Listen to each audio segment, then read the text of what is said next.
Peace, we're back. Street 16 podcast. Mike Barclift, Byron Wilson Bay, Ebony Mystique Williams, and I got my man Redman, Marcus Johnson in the building. What up, what up? Don't bang the table. Well, I'll try not. All right, what was we just talking about in the break? Talents.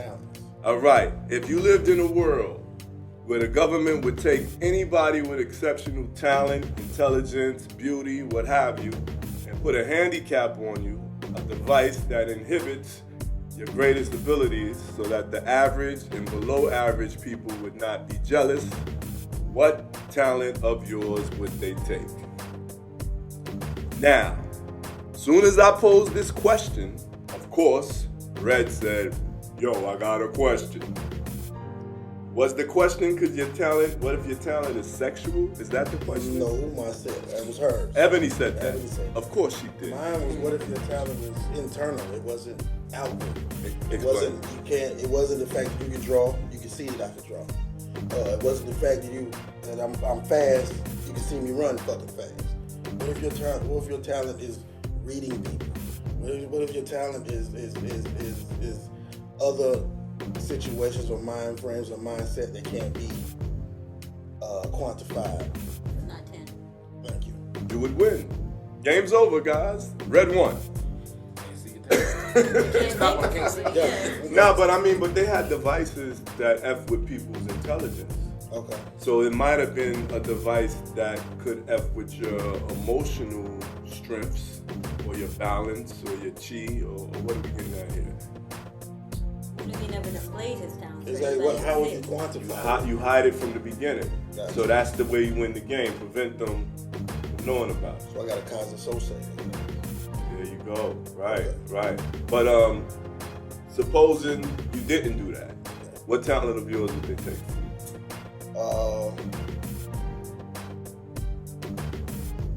My talent I'm a good negotiator. Wow. Okay. And I'm a hustler. All right. So All right. Cool. Good answer. Ebony? Only thing, a talent to write books, freelance writing. Probably it. What's your best book? Probably The Disciples. The Disciples. Yes. Yeah, The Disciples. That's the vampire one. Yes. Yeah, The Disciples. B-Dub, what talent would they take from you? My spiritual mind. My ability to see things that others can't see. How would they know you had that? The minute I question something that everybody sees is one way, and the minute say, hey, stop this guy right here. Somebody's over there thinking. He's doing a little too much thinking over there. We're going to have to do something about that guy. Okay. You know, the minute they realize that I'm not going along with the program, that, you know what I'm saying, everybody's going left and I'm headed right, or everybody's headed right and I'm going left, that's when I'm in trouble. Okay. They say the nail that sticks out gets hammered. That's true. B, shut the fuck up. All right. I guess it's my turn to answer, huh? Now, before I answer, I want to ask you guys a question. Does the answer we choose say something about you? Like, is it displaying your little Pegasus narcissistic self-indulgence? No. It's not? Yeah. Okay.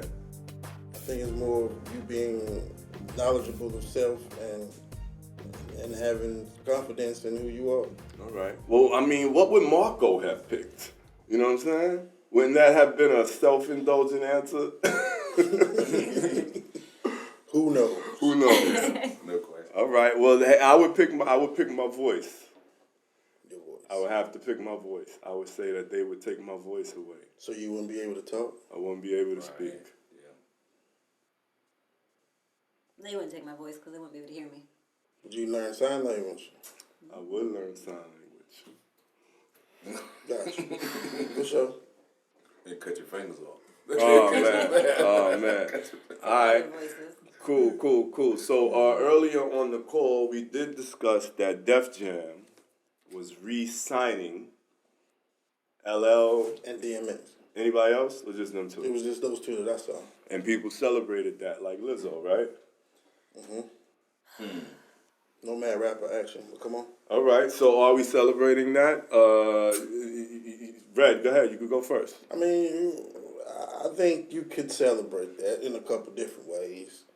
You could celebrate it in they see more viability in the older artists, or they see a market because we came from the 90s, and because we like the dope shit or whatever type of hip hop that they see that now that's important to people, which I don't even think they give a fuck about that. Excuse me. But I think they might see something viable in it. Ab? I agree. B-Dub. I'm just interested to see what they're gonna put out there. That's all. I liked been an LL fan for years, a DMX fan when he was, really doing his thing. I just want to see what they're gonna put out there now. Based on what's out there now, and it doesn't even I think we was talking about this the other day. It doesn't even have to be, in the line of trap or what they're doing, what you hear out here today. Matter of fact, I wouldn't even want to be in the line of what they're doing today. You know what I mean? Be yourselves. Do what y'all guys did. You know what I'm saying? Be LL, be DMX. Well, I did hear a song with Rick Ross, DMX, and Swizz Beatz that they got out, and DMX had a new verse and talking about, you know what I'm saying? How it sound? Sounded all right. All right. And DMX is looking healthier. Uh-huh.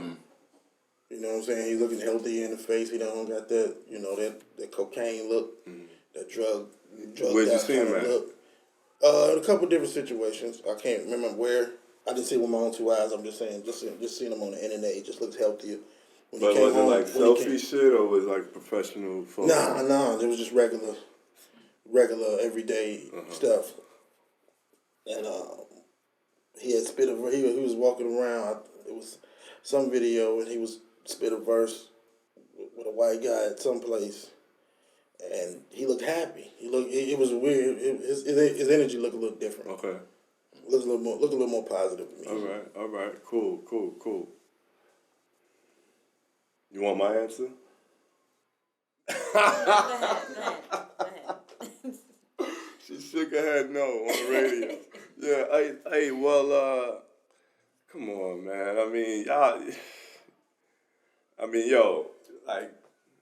People beat me up anyway, but, I think that this is like the Knicks signing Patrick Ewing to a one-day contract just so he could, retire on Broadway and shit like that. You know what I'm saying? Going away president, shit like that. I don't see no big celebration thing with Mr. Def Jam bringing these people back. Furthermore, what can Def Jam really do for them that they can't do for themselves? At this point, the industry is much different. Both of these men have a following.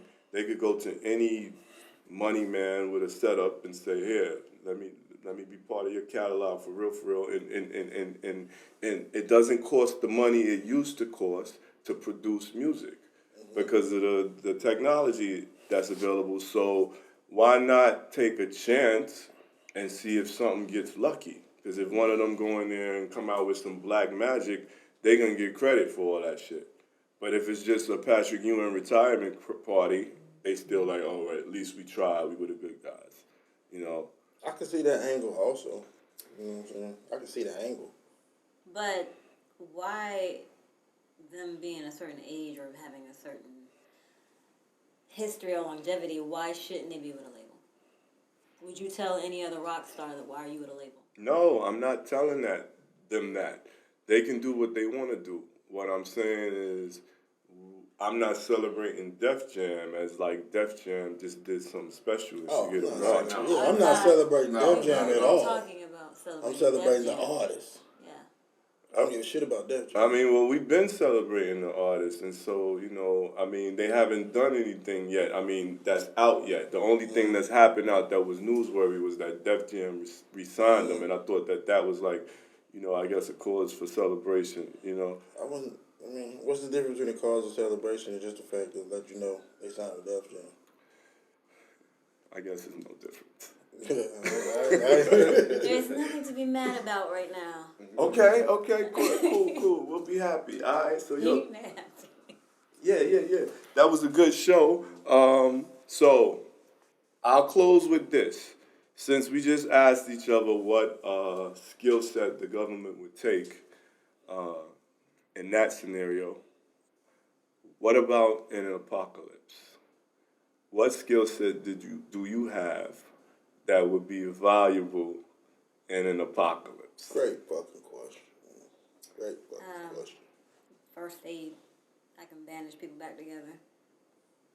That's pretty. That's Like pretty if your arm good. gets blown off, I don't know if I can put your arm back on, but I'll stop the bleeding. Got you. Cool. I'll You prevent started bleeding. infections. Got You will survive. Got you. Red?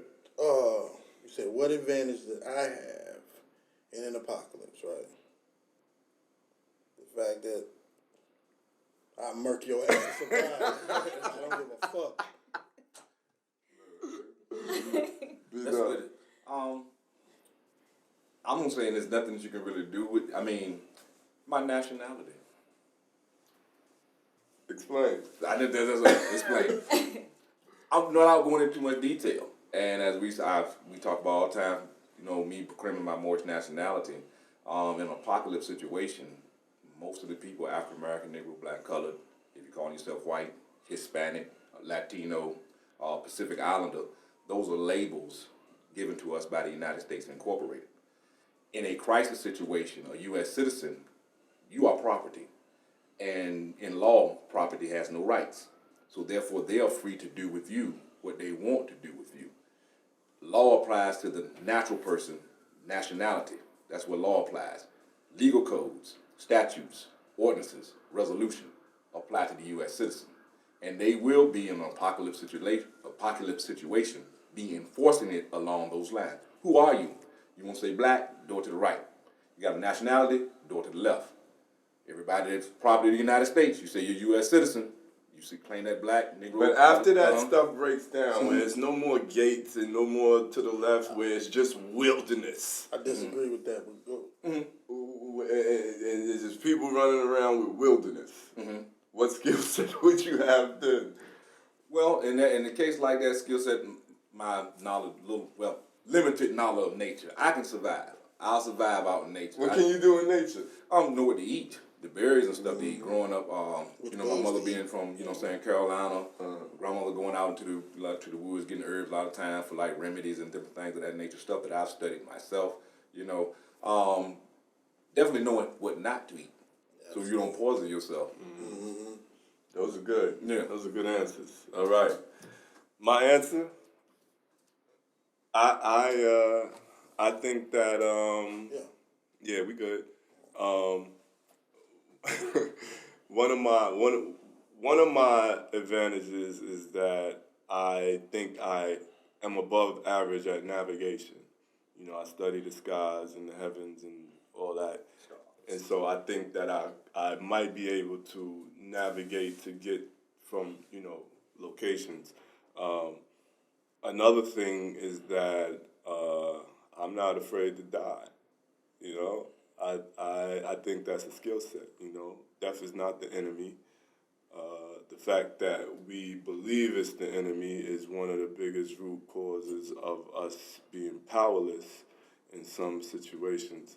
And we ain't gonna get into all that now, but if y'all feel like getting into it at a later date, you know where to find me. But yeah, I think that's my skill set. Yeah. So, got a question. go ahead. Now, shit hit the fan. Government going around taking weapons or whatever the fuck they doing. Police at your house. SWAT team. Helicopters. All that. Think it's going to be a knock at your door? Or you think they're going to worry about if you a Moor or a black dude or whatever the case may be? Do you think the legal, for lack of a better word, mumbo jumbo is going to stop them? Initially, well, it's also about your energy also. This is more than just a war of, you know, going to paper, proclaiming your nationality, filing some paperwork with some, like, say, with the county clerk or whoever you file it with. It's more about the energy. The knowledge changes your energy. Okay. You are who you say you are. Initially, yeah, you may be picked up and you may be questioned. But if you have the right answers to the right questions, it increases your ability that you may be set free.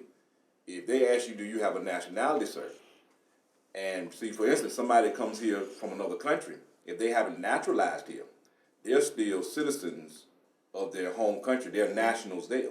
We have foreign nationals amongst us. You have Hindu or Indians. They're foreign nationals. A lot of them come here. They don't naturalize. They don't come naturalized U.S. citizens. They just come here with, work visa. How would they get here? They go to school, maybe set up a business, but they are still considered citizens of that home country. They're not U.S. property. They will be taken to probably more likely what you're talking your consul, because each nation on this soil has a embassy or consul that they mediate and do business through.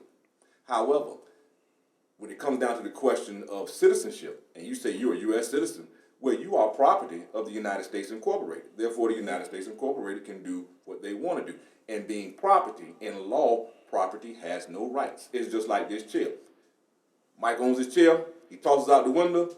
Yeah, somebody might call the police, but they can't take him to jail for tossing his own chair off the balcony there. It's his chair. And so there's really nothing that anybody can do to help somebody who says from their own mouth, yes, I am property. The problem is our people don't know that these terms allude to property. They think, and we tend to believe that we're going to make the world accept us on whatever term we say we are. The world knows that we're not black, Negro, color, African American. It's just like when Nigerian or somebody comes here and we want to assign black to them. And then we get pissed off because they won't accept the black label. They have a nationality. They know their heritage. It's called honoring your mother and thy father so your days will be long upon this earth plane. If you do not claim the lineage that you come from, and we do have that, and it's known, it's just been kept away from us, then you are basically put into dishonor. And you kind of consider what you call, in maritime law, a ship adrift. Anybody can claim you because you don't have no flag. And that's what has happened to us. I feel like, brother, no, you know what I'm saying, no bullshit. I feel like those are words on a piece of paper when the shit hits the fan. I understand. You know what I'm saying? I just can't see or even fathom the fact that these motherfuckers outside my door with guns and I say, hey, I'm a sovereign citizen, whoop-de-whoop-de-whoop. Not talking, you know what I'm saying? Oh, fellas, false alarm. We got to go back. No, but he's talking about in the courthouse. I hear you. I'm talking about when the motherfuckers is outside. Right. I'm talking about shit hitting the fan. Right, but that's a different scenario. That courthouse is blowed up. Yeah, but that's a different scenario. That's what you said when shit. You said apocalyptic time. Oh, of course, yeah. So ain't no fucking courthouse.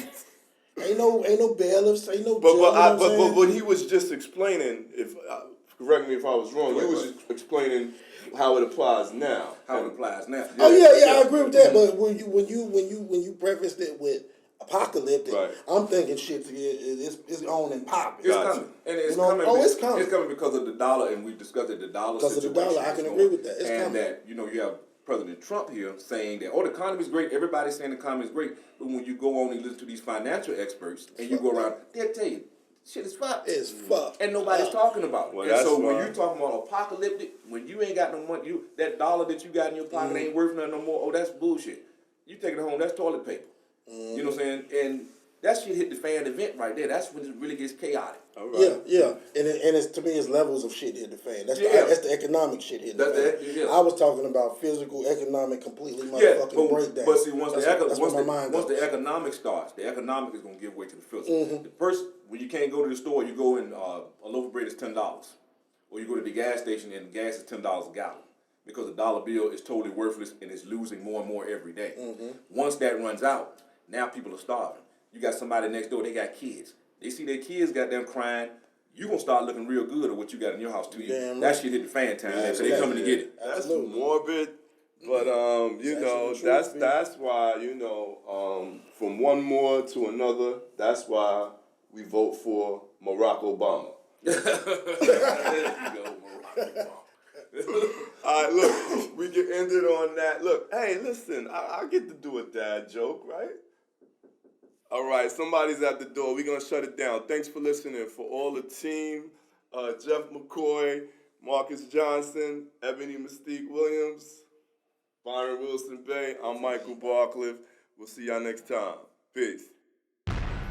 You are now listening to the Street 16 podcast.